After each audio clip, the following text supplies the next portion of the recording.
नमस्कार मित्रों, गोयल साहब नमस्कार। नमस्कार। मैं प्रोफेसर सीपी भसीन अपने परम मित्र श्री रवि गोयल जी के साथ एक बार पुनः आपके सामने एक नए पॉडकास्ट के साथ, और आशा ये रखते हैं कि ना केवल आप इस पॉडकास्ट को देखेंगे अपितु राष्ट्र के बारे में चिंतन करने का प्रयास भी करेंगे। तो गोयल साहब, शुरुआत आपसे की जाए। नहीं, आप ही करें। अच्छा, मैं करूं, जो आपका आदेश। मित्रों, एक प्रश्न हर किसी के मस्तिष्क में उठता है और वो देश के हर जागरूक नागरिक, में शिक्षित नहीं कह रहा, देश के हर जागरूक नागरिक के मस्तिष्क में उठना चाहिए। क्या कारण है हमारे देश में? मैं ये तो नहीं कहूं कि लोकतंत्र कमजोर हो गया है, लेकिन लोकतंत्र की एक प्रमुख निशानी होती है मजबूत विपक्ष का होना। यदि मजबूत विपक्ष होगा तभी सत्ताधारी पार्टी अपने कार्य को सुचारू रूप से करेगी। मैं बहुत संक्षिप्त में इतिहास में जाना चाहूंगा। यह बात सही है कि 1977 तक कभी हमने देश में कांग्रेस के अलावा कोई शासन देखा ही नहीं था। 1975 की आपातकालीन की जो घोषणा प्रधानमंत्री श्रीमती इंदिरा गांधी जी ने की थी और फरवरी 1977 में आपातकाल को समाप्त करके चुनाव की घोषणा की थी, तब सबसे पहले जनता दल या जनता पार्टी, माफी चाहूंगा, जनता पार्टी एक सत्ता दल के रूप में उभर कर सामने आया था। सब विपक्षी एक हो गए थे और इसका श्रेय मैं दूंगा लोकनायक जयप्रकाश नारायण जी को, जिनके नेतृत्व में वो आंदोलन चला था। और लोकनायक जयप्रकाश जी के आंदोलन का परिणाम ही था कि मार्च 1977 में जो विपक्ष की पहली बार स्वतंत्र भारत में सरकार गठित हुई थी, मोरारजी देसाई के प्रधानमंत्री के रूप में, और मैं समझता हूं चौधरी चरण जी, जितनी मेरी स्मृति में, शायद गृह मंत्री थे, मैं कह नहीं सकता, विदेश मंत्री मुझे अच्छी तरह याद है, माननीय अटल जी थे उस समय। उसके बाद पुनः कांग्रेस सत्ता में आई। कारण है क्योंकि एक ही सत्ता दल शुरू में था, कांग्रेस था। श्यामा प्रसाद मुखर्जी जिन्होंने जनसंघ की स्थापना की थी, वो भी मूलतः कांग्रेस में ही थे। मोरारजी देसाई, जो मैंने कहा 1977 में पहली नॉन कांग्रेस सरकार के प्रधानमंत्री बने थे, वो भी कांग्रेस में थे। तो कांग्रेस के अलावा कोई दल नहीं था। अब जब हम देख रहे हैं भारतीय जनता पार्टी 1984 में, यदि आपको 1984 का इलेक्शन याद है, इंदिरा जी की मृत्यु के बाद का, उस समय भारतीय जनता पार्टी बन चुकी थी। 2 सीटें थी, एक एल.के. आडवाणी जी की थी और एक मेहसाना से मिस्टर पटेल थे, अरविंद भाई पटेल। अब 2 से वो लगभग 350 के निकट पहुंच गए थे, या अब इस पर थोड़ी सी कम है। आज हमारी चर्चा का मेन मुद्दा यह है, क्या कारण है जिस कांग्रेस ने इस देश में इतने वर्षों तक शासन किया था और देश के विकास में अहम भूमिका निभाई थी, यह भी हम सबको स्वीकार करना पड़ेगा, हर कोई स्वीकार करेगा। क्या कारण है आज विपक्ष इतना मजबूर बन के बैठ गया है?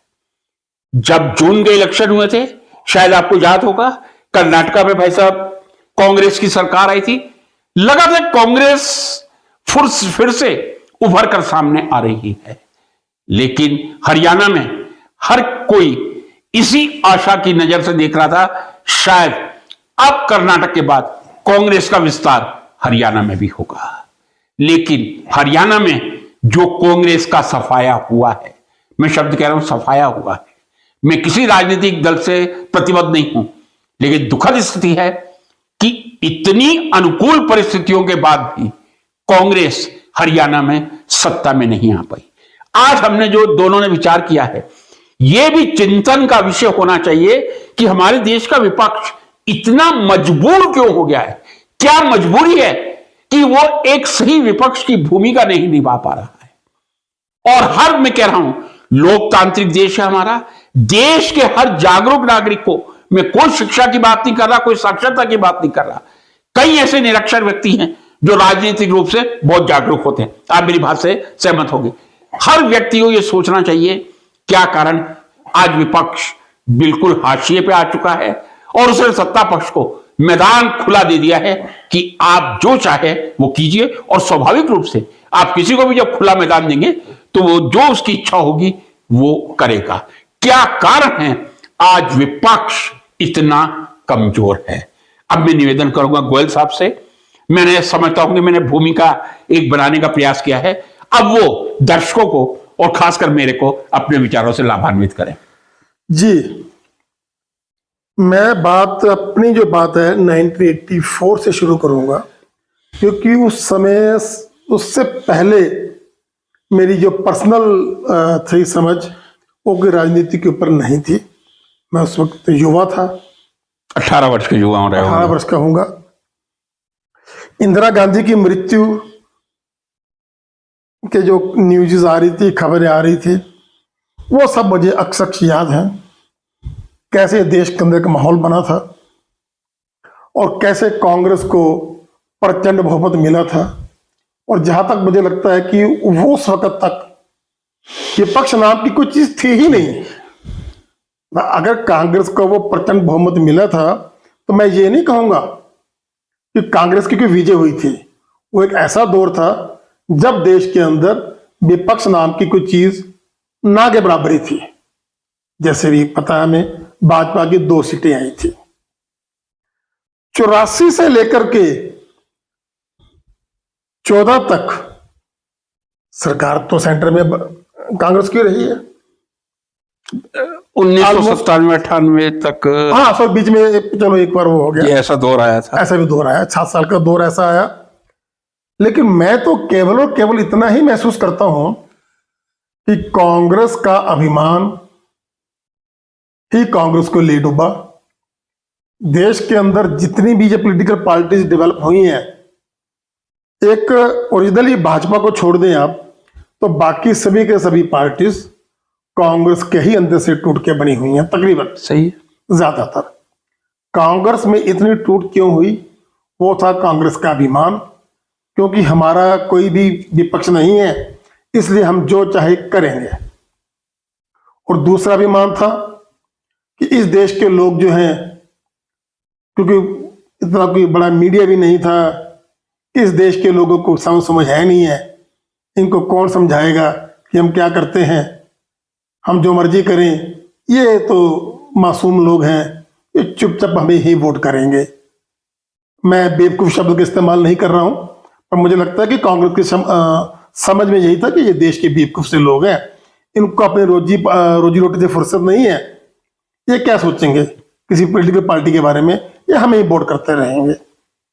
कुछ ऐसी सोच के साथ मुझे लगता है कांग्रेस बढ़ी और देश के अंदर कांग्रेस ने 20 और राजनीतिक नई पार्टियां दे दी और एक नया दौर आ गया 14 आते आते कि कांग्रेस का ऐसा सफाया हुआ, ऐसा सफाया तो शायद भाजपा ने भी नहीं सोचा होगा कि हम कांग्रेस के तहत सफाया कर देंगे कि इसको हम 40 सीट पे ले आएंगे। अब मैं अगर 14 के बाद की बात करूं, मैं इस बात से पूर्णतः सहमत हूं और मैं खुद अपने तौर के ऊपर में कांग्रेस पर क्रोधित भी हूं कि 14 तक उसने देश को बेवकूफ बनाया, राज किया, और 14 के बाद उसका केवल और केवल एक मिशन रह गया कि अपने राजकुमार को राजा बनाना है और मोदी को गाली देना है। क्योंकि कांग्रेस के अंदर जो व्यक्ति मोदी को जितनी बड़ी गाली देगा वो उतना ऊंचा स्थान प्राप्त करेगा, ऐसा हम रोज सुनते हैं। जबकि विपक्ष का काम होता है देश हित के अंदर सरकार को हमेशा अपने आड़वाते ले, रचनात्मक विपक्ष की भूमिका निभाए। तो ये मजबूर है, वो अपने आप से मजबूर है ना। उसके पास उसका कोई भी नेता आकर के अच्छी बात तो कर ही नहीं सकता। अगर कोई आके देश हित की बात करेगा उसको कांग्रेस उठा के बाहर निकाल देगी।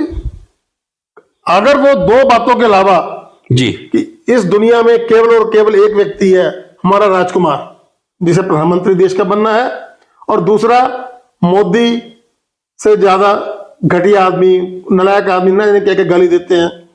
मैं कोई मोदी की तारीफ नहीं कर रहा हूं, जी जी मोदी भी एक राजनेता है। वो कितना अच्छा है कितना बुरा है वो तय मैं नहीं करूंगा, देश की जनता तय करती है।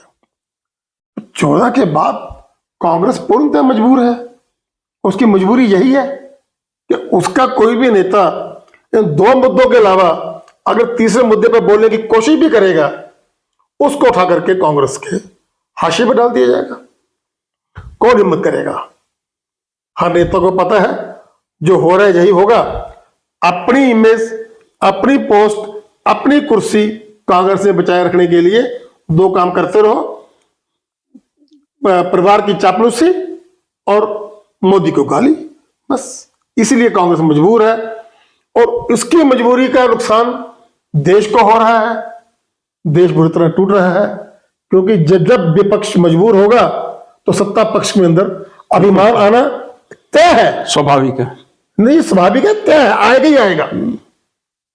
जिस अभिमान से ग्रस्त होकर के कांग्रेस देश को खराब करती रही, आने वाले समय में हो सकता है कांग्रेस की ही मजबूरी की वजह से अभिमान में पड़ करके भाजपा भी देश को खराब करे। बिल्कुल करेगा। मैं तो इस बात से इंकार नहीं कर सकता। तो मैंने तो ये कहा आपको, हमें तो कांग्रेस में बेहद नाराजगी है। सत्ता में रहते भी उसने भ्रष्टाचार किया, देश को लूटा। सत्ता छोड़ने के बाद भी अपनी मजबूरी में फंस गई। देश हित न कांग्रेस ने पहले सोचा ना आज सोचती है। ठीक है। आज अपनी मजबूरी में है वो। कितनी बुरी बात है। बातें भाई साहब वोटों की नहीं होती है। वोट अलग चीज है। कर्नाटक में आ गई, हरियाणा में नहीं आ सकी, उस चीज को जरा अलग रखें, वो चलता रहेगा। क्योंकि हम ये पैरामीटर नहीं मानते कि जिसको ज्यादा वोट मिली वो सही है। इस पैरामीटर पर काम नहीं होता देश में। उसको सत्ता मिलती है, ये स्वाभाविक है, कानून है, लेकिन वो सही है, जिसको ज्यादा वोट मिले भाई ये सही है, दूसरा गलत, ये पैरामीटर तो नहीं है ना देश के। ये अभी हम डिस्कस भी नहीं करेंगे। ठीक है, डिस्कस नहीं करेंगे ये तो, ठीक है ना। तो कांग्रेस ने जब उस कांग्रेस को, जिसको पिछले लोकसभा इलेक्शन में 50 सीटों की खुद उम्मीद थी कि हम 50-55 में टूटने वाले हैं, 99 आकर के उसने कितना भोंडापन दिखाया कि हम तो जीत गए। उनकी एक नेता सुप्रिया श्रीनेत ऐसे करते करते हुए नजर आई एक इनकी एक मीटिंग के अंदर कि हम तो विनर हैं। क्या हुआ ऐसी बुद्धि को? 50 से डबल होगी ना भाई साहब, ये उनको खुशी मिल गई। नहीं, ऐसे नहीं, लोगों समर्थन नहीं कर रहा। मैं भी मतलब आप 99 सीट लेकर के आप फिर हार गए हो तीसरी बार, और आप ऐसे खुशी का कर रहे हो। और जब देश संसद के अंदर तीसरी बार चुने प्रधानमंत्री जी ने अपना भाषण दे रहे थे, प्रधानमंत्री देश का होता है, उस दौरान कांग्रेस ने और खास तौर के ऊपर कांग्रेस के नेता राहुल गांधी ने बचकाने तरीके से खड़े होकर के शोर मचाओ, हाथ हिला हिला करके सबको उठा करके जो भोंडेपन का परिचय दिया, एक जागरूक देश का नागरिक होने के नाते मैं ये कहता हूं कि मैं अपने देश की कांग्रेस पर शर्मिंदा हूं। प्रधानमंत्री का अभिभाषण हो रहा है, सुनना चाहिए सबको। ये हमें कारणों पर विवेचना करनी है। ये इन्हीं कारणों की वजह से मजबूर है ना वो। जी जी, कारण मैं बता रहा हूं, ये तो कारण है। जब आप ऐसे काम करोगे, जब आप देश, मैंने आपको एक एक कारण बताए जी, जब आप देश हित में काम नहीं करोगे, आपके पास केवल दो काम है कि अपने राजकुमार को खुश करना और मोदी को गाली देना, तो फिर आप मजबूरी बनोगे। अल्टीमेटली आप स्वयं को खत्म ही करोगे। सही है। मैंने कारण ही बताया, जब आप देश हित में काम करोगे तो जनता भी आपके पीछे चलेगी, क्यों नहीं चलेगी। जब आप ऐसे काम करोगे कि देश के प्रधानमंत्री संसद में भाषण दे रहे हैं, 2.5 घंटे तक आप लगातार शोर मचा रहे हो और राहुल गांधी जी खड़े होकर के बोलो बोलो बोलो चिल्ला रहे हैं, तो कितना गंदा सीन है। जब आप ऐसे सीन क्रिएट करोगे तो आप वाकई में ही मजबूर बनोगे, जी जी, क्योंकि आपका एजेंडा देश है ही नहीं। मैंने ये बात, मेरा ख्याल है अपने वाक्य में 10वीं बार बोल रहा हूं जी, जब आपका एजेंडा देश ना होकर के जी, सिर्फ अपने राजकुमार को खुश करना हो चुका है, तो फिर आप मजबूर हो, जी, आप जी। मजबूत नहीं हो सकते। जी जी अब मैं बिंदुवार यदि भाई साहब के प्रश्नों का उत्तर देना शुरू करूं, इन्होंने एक ही बात पे फोकस किया, राजकुमार राजकुमार राजकुमार। मुझे भी मालूम है राजकुमार राजकुमार, मैं भी शायद स्वयं आ जाता। जो भाई साहब ने बात की है यदि वो मेरे मुख से निकली होती तो शायद भाई साहब को ज्यादा प्रभावशाली लगती। कांग्रेस के पास बहुत मजबूत लिगेसी थी। आजादी से पहले देश को आजाद करवाने में जो कांग्रेस की अहम भूमिका रही थी उसको कोई नकार नहीं सकता। उसके बाद देश के प्रथम प्रधानमंत्री पंडित जवाहरलाल जी नेहरू, उन्होंने आईआईटी बनाए, आईआईएम बनाए, डैम्स बनाए, एक विकसित भारत की परिकल्पना को लेकर आगे बढ़ाया। संयोग से मई 1900 मैं समझता हूं 64 में उनका देहावसान हो गया था। सही, उसके बाद शास्त्री जी आए, लेकिन वो बहुत समय, लंबे समय तक नहीं रुक पाए थे। मैं समझता हूं शास्त्री जी को 2 वर्ष भी इस सेवा करने का मौका नहीं मिल पाया। यदि शास्त्री जी को मौका मिला होता तो वास्तव में आज कांग्रेस की कोई दूसरी पिक्चर सामने आती, ये कहने में मुझे कोई संदेह नहीं। चलिए, उसके बाद नंबर आया इंदिरा जी का। चूंकि इंदिरा जी को भी ये नेहरू जी की दूरदृष्टि का काम है, उन्होंने इस तरह तैयार कर दिया था कि यदि मेरे जाने के बाद सत्ता में इंदिरा गांधी आती हैं तो किस तरह वो डिप्लोमेटिक और एक मंजी हुई पॉलिटिशियन के रूप में इस देश पे सत्ता और शासन चला सकती हैं। और इस बात से आप भी एग्री करेंगे, इंदिरा जी ने बहुत कुशलतापूर्वक देश को चलाया था। 1971 का युद्ध इस बात का परिचायक है, जब बांग्लादेश पाकिस्तान से अलग हुआ था और भारत की गाथा इंदिरा जी के नेतृत्व में पूरे विश्व में फैली थी। इंदिरा जी की मृत्यु के बाद संयोग से राजीव गांधी जी को प्रधानमंत्री बना दिया गया, और यह मैं दुर्भाग्य मानता हूं कि संजय गांधी की मई 1980 में एक हेलीकॉप्टर या प्लेन दुर्घटना में डेथ हो गई थी। यदि संजय गांधी शायद राजीव गांधी जी की जगह प्रधानमंत्री बने होते तो भी कांग्रेस की पिक्चर कुछ और होती। राजीव जी शुरू से ही बिल्कुल पॉलिटिक्स से दूर अपना कैरियर उन्होंने एक पायलट के रूप में ही बनाया। मैं नहीं समझता कि राजीव जी ने कभी सोचा भी होगा कि मुझे राजनीति में आना पड़ेगा या देश का नेतृत्व करना पड़ेगा। चाहे मैं इसको हेरिडिटी कहूं, चाहे मैं उसको राजीव गांधी जी की दूरदृष्टि कहूं, जब तक वो सत्ता में रहे उन्होंने देश के विकास के लिए जो जो काम किए वो सब आज हमारे सामने इस देश के विकास की गाथा को गा रहे हैं। जैसे ही राजीव गांधी जी का मैं कहूं टेन्योर समाप्त हुआ या बीच में विश्वनाथ प्रताप सिंह जी की महत्वाकांक्षा जागी। सत्ता एक ऐसी चीज है, किसी की भी महत्वाकांक्षा जाग सकती है। जब विश्वनाथ प्रताप सिंह जी, जो राजीव गांधी जी के मंत्रिमंडल में फाइनेंस मिनिस्टर थे, जिन्होंने मेरे ख्याल 2 या 3 बार बजट पेश किया था, जब उनकी सत्ता लोलुपता जागी थी तब फिर कांग्रेस का विभाजन हुआ था। और जब किसी चीज का विभाजन होता है तब यह देखा जाता है कि किस तरफ क्या गया। भारत पाकिस्तान का भी जब विभाजन हुआ था किस तरफ क्या गया, क्या नुकसान हुआ, यह सब देखा गया। मित्रों, इसके बाद की जो कांग्रेस की गाथा है, यदि मैं बहुत संक्षेप में कहूं, पीवी नरसिम्हा राव जी मैं समझता हूं इस देश के बहुत ही बुद्धिजीवी प्रधानमंत्री थे। जब जयपुर में 1994 में भारतीय विज्ञान कांग्रेस का सम्मेलन था और मैंने उनको प्रत्यक्ष रूप से सुना था, स्क्रिप्ट से हर के जब वो वेदों का और गीता रामायण के कुछ संस्करण लेके आ रहे थे, ऐसे लग रहा था कोई विद्वता का पुंज बोल रहा हो। और देश का कोई नागरिक मेरे से मतभेद नहीं रखेगा कि नरसिम्हा राव जी एक बहुत ही बुद्धिजीवी थे। उसके बाद मनमोहन सिंह जी का काल आता है। मैं समझता हूं 1991 में जब देश की अर्थव्यवस्था डूब रही थी, उस समय कितनी होशियारी से इस देश के सोने को गिरवी रखकर इस देश की अर्थव्यवस्था को जो मनमोहन सिंह जी ने बचाने का कार्य किया था, मैं समझता हूं उससे बढ़िया अर्थशास्त्री देश में कोई नहीं था। और उन्होंने प्रूव भी किया था। वो दिल्ली स्कूल ऑफ इकोनॉमिक्स के फैकल्टी थे, आरबीआई के गवर्नर थे और प्लानिंग कमीशन के डिप्टी चेयरमैन भी थे। जी हां, मनमोहन सिंह जी जितना कुछ कर सकते थे उनको करने नहीं दिया गया। यह कांग्रेस की सबसे पहली विफलता थी। यदि उन्होंने डॉक्टर मनमोहन सिंह जी को कार्य करने की खुली छूट दी होती तो शायद आज भारतीय जनता पार्टी कभी सत्ता में आने का सपना भी नहीं देख सकती थी। क्योंकि एक इतने क्वालिफाइड प्राइम मिनिस्टर को कंट्रोल एक परिवार कर रहा था, इसलिए शायद मनमोहन सिंह जी अपनी योग्यता होते हुए भी देश को विकास की उस चरम सीमा पर नहीं ले जा सके जिस पर वो ले जा सकते थे।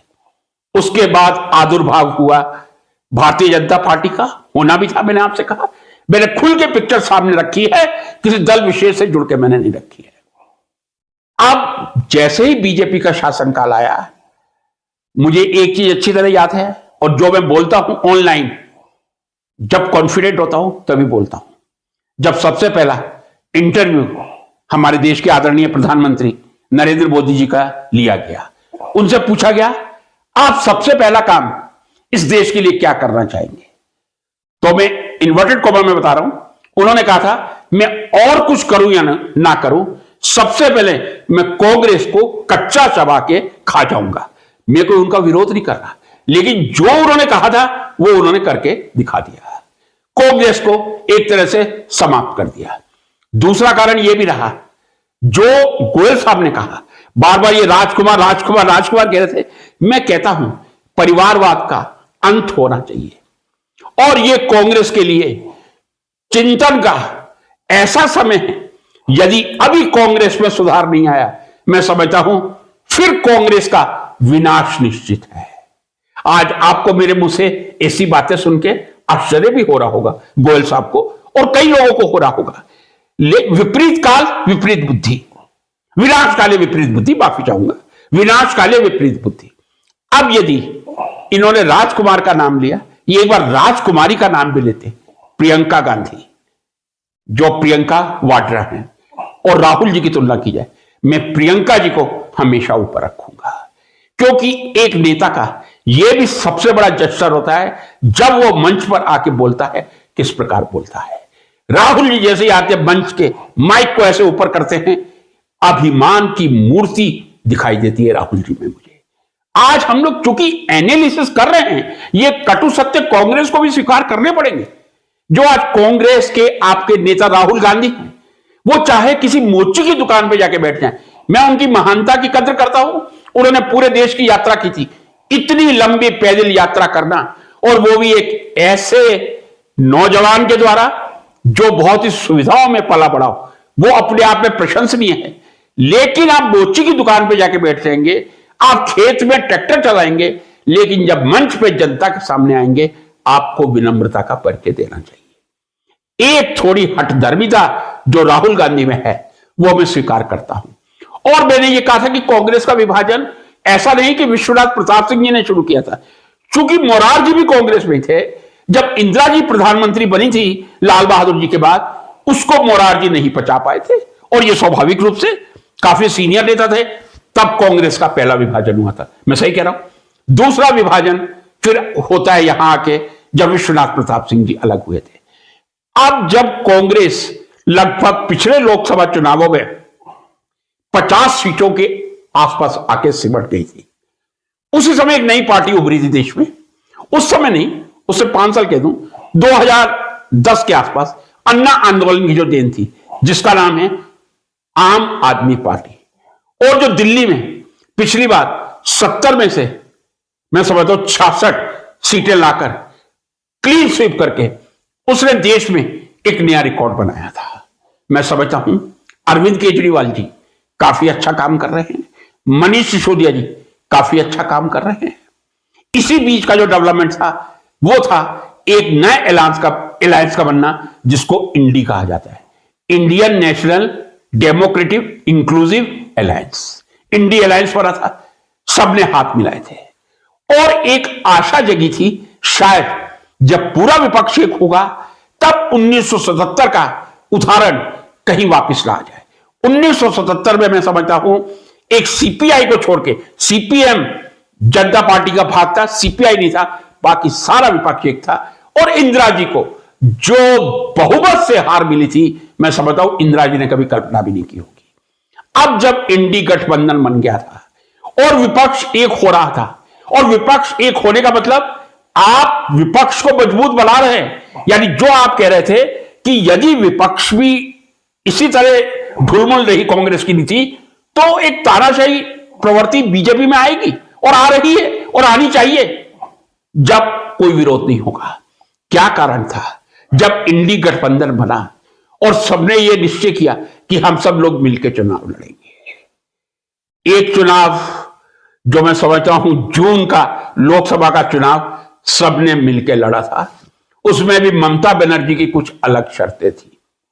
देखिए, यदि विपक्ष को ऐसा लगे कि हमें सत्ता दल से बिल्कुल कोई आशा नहीं है, आप सब लोग विपक्षी कहते हैं, चाहे आप हो, चाहे ममता बनर्जी की टीएमसी हो या कांग्रेस हो, कि जो बीजेपी है निकम्मी पार्टी है। यदि निकम्मी पार्टी है तो आप आइए सत्ता में बैठिए, और यदि आप अकेले आप में दम नहीं है तो कम से कम एक दूसरे से मिलके जो चल रहे हैं। हरियाणा के सरकार में जो अभी चुनाव हुए हैं, हरियाणा में मुझे कहने में कोई संदेह नहीं, कांग्रेस में इतना ज्यादा आत्मविश्वास, ओवर कॉन्फिडेंस आ गया था कि हम तो हरियाणा जीत चुके हैं। उन्होंने आपकी परवाह नहीं की और आपने कांग्रेस की परवाह नहीं की। उसका परिणाम यह हुआ, आप 0 पे आ गई और कांग्रेस 37 पे आ गई। क्या इस प्रकार की परिस्थिति में जब एक बहुत बड़ा चाणक्य नीतिकार इस देश की कुर्सी पर बैठा हुआ है, क्या समूचे विपक्ष को एक होकर अपनी महत्वाकांक्षाओं को खत्म करके, चाहे ममता बनर्जी हो, अरविंद केजरीवाल हो, मनीष सिसोदिया हो, राहुल गांधी हो या कोई और विपक्षी हो, ये जो एक कुर्सी की सत्ता लोलुपता है, मैं प्रधानमंत्री बन जाऊं, यह सबसे बड़ी घातक है। मैं समझता हूं जो गोयल साहब ने कहा, मैं उसका अनुमोदन करता हूं। यदि विपक्ष मजबूत नहीं होगा, देश का विकास नहीं होगा। मैंने आपको बता दिया, कांग्रेस की इतनी मजबूत लिगेसी होते हुए भी कांग्रेस सत्ता में टिक नहीं पाई, कई सालों तक टिकी, उसके बाद उसको सत्ता से बाहर होना पड़ा। एक ही रास्ता मुझे गोयल साहब दिखाई देता है, यदि इस देश को लोकतंत्र के वास्तविक रास्ते पर चलाना है, समूचे विपक्ष को एक होना पड़ेगा, अपनी महत्वाकांक्षाओं को छोड़ना पड़ेगा, अपनी कुर्सी के लालच को छोड़ना पड़ेगा, और इस देश के हित में कुर्बानी देनी होगी। कोई भी प्रधानमंत्री बने, कोई गृह मंत्री बने, कोई विदेश मंत्री, एक बार विपक्ष, चाहे कोई विधानसभा का चुनाव हो या लोकसभा का हो, पूरा विपक्ष मिलकर चुनाव लड़ेगा। और मैं मानता हूं यदि पूरा विपक्ष एक हो जाए तो आज वोट का जो प्रतिशत देखा जाए, निश्चित रूप से भारतीय जनता पार्टी को हराया जा सकता है। क्या पूरा विपक्ष एक होगा? क्या राहुल अपनी महत्वाकांक्षाओं को खत्म कर पाएंगे?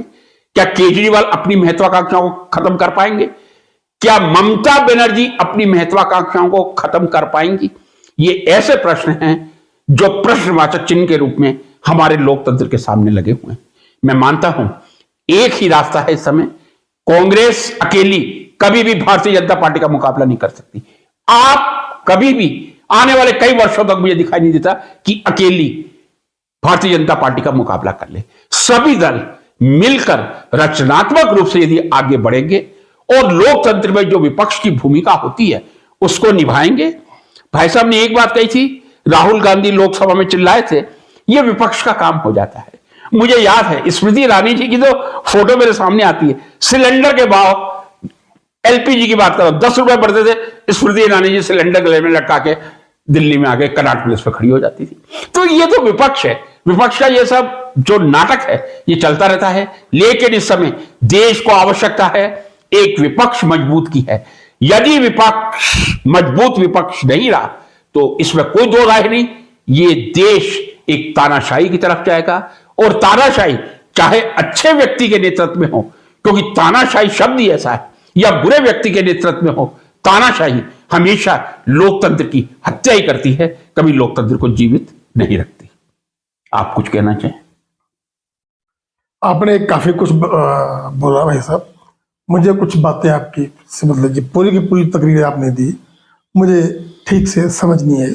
जी आपने तो कांग्रेस, वो कहते हैं ना हनुमान चालीसा, आपने तो कांग्रेस चालीसा पढ़ा है। ये कांग्रेस चालीसा पढ़ना हमारे पॉडकास्ट का मैंने तो राहुल की गलतियां गिनवाई मैं हैं। बताऊंगा ना आपको, जी गलतियां गिनाई हैं आपने, जल ग्रहण करना चाहेंगे? लेकिन वो कुछ नहीं है मैं गलती। आपकी आज्ञा से ले लूं? नहीं प्लीज ले। जो आपने कांग्रेस चालीसा पढ़ा, कांग्रेस चालीसा तो हमारे पॉडकास्ट का हिस्सा नहीं था, और एटलीस्ट मुझे तो कोई कांग्रेस चालीसा पढ़ना नहीं है और ना मुझे कोई सुनना है। आपने कुछ पार्टियों की बात करी, आम आदमी पार्टी, आपने कोई अरविंद केजरीवाल, मनीष सिसोदिया नाम लिए, अपराधी लोग हैं। और आपको पता है, मैं हमेशा पॉडकास्ट में बैठने के बाद कहता हूं, जो लोग अंडर कन्विक्शन हैं, जो लोग ट्रायल के ऊपर हैं, वो अपराधी हैं। और मैं अपराधियों के बारे में अपने कोई भी व्यू नहीं देना चाहता। जब तक उनको कोर्ट बरी ना कर दे तब तक वो अपराधी। आप इस देश के गृह मंत्री के बारे में क्या कहना चाहेंगे, मुझे ये बता दीजिए। कौन से देश के गृह मंत्री? अभी वर्तमान देश के, मैं राजनीति पे नहीं लाना चाह रहा था, लेकिन आप राजनीति पे लाए हैं।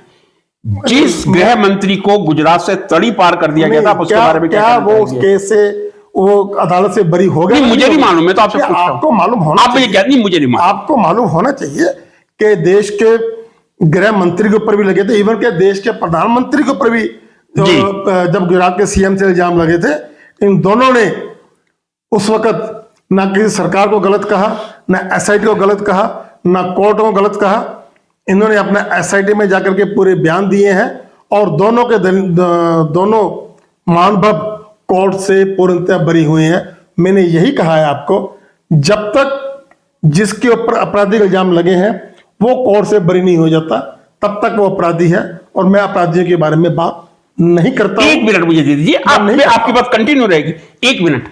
बिल्किस बानो के अपराधियों को खुलेआम जब छोड़ा गया था, माला पहनाकर उनका स्वागत किया गया था, आप किस कानून की बात करते हैं उस समय?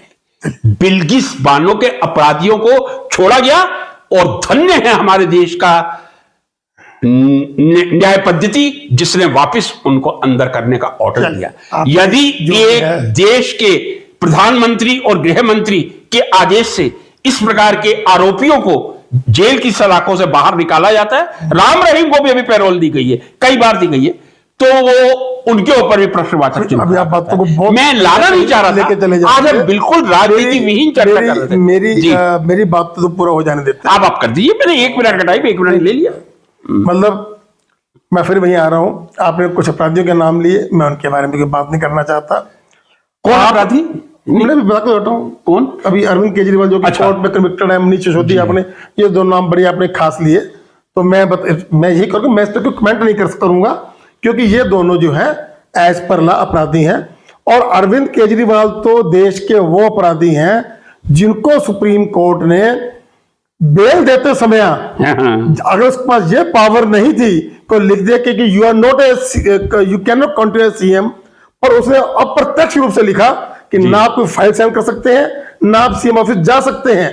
इसको आप इनडायरेक्टली, ये मतलब हो गया कि सुप्रीम कोर्ट ने उस व्यक्ति को की चर्चा करना। भाई साहब, आप मेरे को बोलने ही नहीं दे रहे। विषय से इतना भी ना भटके। आपने विषय से पूरा भटका दिया ना। आपने तो कांग्रेस चालीसा और आप चालीसा सुना दिया। मैं तो आपको एक्सप्लेन कर रहा हूँ। मैंने कितनी राहुल गांधी की बुराई की? आपने कांग्रेस चालीसा सुनाते हुए देश के चालीसा, आप बोलो ना, देश के बताइए आप बताइए। आप ये कुछ बोलते रहे, लेगेसी है, ठीक है, बहुत बड़ी लेगेसी कांग्रेस की। मेरे को तो आप बोलने नहीं देते। बोलिए आप बोलिए, लेकिन विषय से आप भटक के बोलते हैं। मैं विषय से नहीं भटका, मैं आपके विषय को जी आपने वो शुरू कर दिया जी। ये देश के प्रधानमंत्री, बिल्कुल जवाहरलाल नेहरू जी देश के प्रधानमंत्री थे। आपने देश के जवाहरलाल नेहरू से प्रधानमंत्री से देश के आगे आने वाले सभी प्रधानमंत्री कर्तव्य बनता है। मैं एक बार मुझे बोलने तो दे ना। आप जब आप देश के प्रधानमंत्री बात कर रहे हैं, आपने बीपी सिंह की भी बात करी, नरसिम्हा राव की बात करी, और फिर आप अचानक से राजीव गांधी के बाद सीधा मनमोहन सिंह पर चले गए। उस दौरान इस देश के, अरे सर, इस देश के सबसे सर्वमान्य नेता अटल बिहारी वाजपेयी के राज को आप ऐसे मतलब कि आपने नहीं, कांग्रेस के राज की मैं बात कर रहा हूं। भाई तो मैंने तो कहा ना, क्यों कांग्रेस की बात कर रहे हो? मजा आ गया। वही तो मैं कह रहा हूं, आपने पूरा का पूरा कांग्रेस चालीसा सुना दिया, और कांग्रेस चालीसा सुनने के लिए मैं नहीं बैठा हूं। मुझे कांग्रेस चालीसा नहीं सुनना है, ना मुझे भाजपा चालीसा सुनाना है। वही तो आपको प्रूव कर रहा हूं कि आपने तो हमारे देश में कांग्रेस बुद्धिजीवियों की यही स्थिति है भाई साहब। जिस विषय पे चर्चा करते हैं हमें उससे दूर भटकते हैं। हमें कृपया अपने विषय पर बने रहने का प्रयास करें। चलिए, कौन है? अब ये सब हो गया। अब मैं यही निवेदन करूंगा, आज की जो चर्चा का विषय था, मैंने खुल के कहा है, राहुल गांधी का जो अभिमान है वो कांग्रेस को खत्म कर रहा है। चल, इनका हर किसी की, ममता बनर्जी की, राहुल गांधी की, या अरविंद केजरीवाल का एक ही उद्देश्य है। अरविंद केजरीवाल ये सारे मिलकर के किस तरह भाजपा को हराए, मेरा वो उद्देश्य नहीं है। नहीं, यदि आप वो तो जनता तय करेगी, वो तो जनता तय करेगी। मजबूत विपक्ष का मतलब ये नहीं होता कि सत्ता पक्ष को उखाड़ फेंको। अच्छा, वो तो जनता बताएगी आपको कि सत्ता में कौन रहेगा। मजबूत विपक्ष का मतलब ये होता है कि आप देश हित के कार्यों के ऊपर सत्ता पक्ष को घेरो, और इस बात को आपने भी माना कि इन्होंने देश हित पर नहीं, सिर्फ और सिर्फ अपने पर्सनल लालचों के ऊपर में सत्ता को। चलिए, ये सभी नीच है, जितना पूरा नीच है, नीच नहीं कहूंगा, लेकिन नीच आप ये शब्द मेरे मुंह में ना डालें। मैं किसी के बारे में गलत नहीं बोल। एक मिनट, अब आपने बोल लिया तो मैं बोलूं। अब मैं ऐसा इस देश का सबसे बड़ा दुर्भाग्य ये होता है, जब भी कोई पढ़ा लिखा व्यक्ति राजनीति में आता है, पता नहीं क्यों हमारे देश की जनता की छाती पे सांप लौटने लगते हैं। नेहरू जी भी नेहरू जी भी इसीलिए पसंद नहीं थे। शास्त्री जी बेचारे तो 1.5 साल प्रधान, इंदिरा जी बहुत ही qualified, Manmohan Singh he was very qualified, Narasimha Rao ji, मैंने कहा उनके जैसा भारतीय संस्कृति का ज्ञाता तो कोई हो नहीं सकता। लेकिन कृपया हम विषय पर रहें, एक मजबूत वक्त ना सुनाए मेरी, आप जो कांग्रेस ने नहीं सुनना है उसको आप, हमें कांग्रेस चालीसा पर नहीं बात कर सकते, हम राजनीति पर, देश पे बात करेंगे। कांग्रेस चालीसा मत। अरे भाई साहब, आप क्या देश की बात करें? कांग्रेस चालीसा मत। जब कांग्रेस चालीसा कांग्रेस देश नहीं है, कांग्रेस देश नहीं है, ये बहुत बड़ा देश है। कांग्रेस चालीसा ना सुनाए। अब देश की पूरी हो जाए तो अब मैं जरा समझ जो मैंने कहना था। नहीं, पता नहीं क्यों इस देश के बुद्धिजीवी की ये विडंबना है कि हम विषय से हटके अपनी बात को डोमिनेट करने के लिए ना जाने इधर उधर की बातें। आज का ये विषय मैंने शुरू किया था, मजबूत विपक्ष की आवश्यकता है। मित्रों, आप मेरी बात से सहमत होंगे, जो कांग्रेस ने विकास किया हम उसको अस्वीकार नहीं कर सकते। 1974 का पोखरण विस्फोट हो, 1975 की अंतरिक्ष की यात्रा हो, आर्यभट्ट की, या और हो, आपके खून में यदि केवल कांग्रेस को गाली देने की राजनीति भरी हुई है तो हम कभी देश का विकास नहीं कर सकते। एक मजबूत विपक्ष के लिए, चूंकि एक कांग्रेस अपने आप में पर्याप्त नहीं है, कांग्रेस, आप और ममता बनर्जी और जो पार्टियां हैं वो सब मिलकर एक मजबूत विपक्ष की भूमिका निभाएं। इस प्रकार की बहुत ओछी राजनीति लगती है कि आपने कांग्रेस का चालीसा गा दिया। मैंने ये कहा, नेहरू जी ने डैम बनवाए थे, नेहरू जी ने आईआईटी बनवाए थे, उनके टाइम में आईआईटी खड़गपुर शुरू हुआ था, और अनेक हुए थे कांग्रेस के टाइम में, आईआईएम बनवाए थे। क्या आप इसको चालीसा कहेंगे? मैंने एक लिगेसी की बात कही थी। लिगेसी की मतलब ये होती है जो आपसे पहले वालों ने डेवलपमेंट करके एक अपनी प्रतिष्ठा बनाई है, उसको लिगेसी कहते हैं। गोयल साहब, मैं समझता हूं आज की बहुत अच्छी परिचर्चा चल रही थी, लेकिन ना जाने क्यों हमारे खून में अनावश्यक राजनीति लाने की जो भावनाएं भरी हुई हैं, उससे इस देश का बुद्धिजीवी कभी इस देश को विकास की तरफ नहीं ले जा सकता। आज मैं बहुत निराशा के साथ इस परिचर्चा की समाप्ति करता हूं। गोयल साहब का आभार प्रकट करता हूं, आप सबका आभार प्रकट करता हूं। नमस्कार।